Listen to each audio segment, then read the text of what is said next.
Hello everyone, in this video I will show you how to log in Shein account. So first of all, you have to open up the application. Now on the application's main interface, you will see all sorts of items that are for sale on this application. So if you want to log into your account or either create a new account, you very simply have to tap on the Me icon that is present at the bottom right corner of your screen. Now from here, you very simply have to tap on the sign in and register.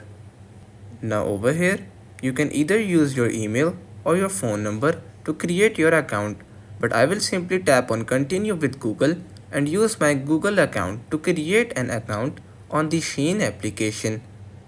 So now I will simply select the account, and by doing this, I will be able to easily create an account on Shein application without much hassle. So everyone, this is how you can very easily create your account or log in to Shein application. So that's pretty much all for today's video. Consider subscribing to our channel for more informative videos in the future. Until then, stay safe.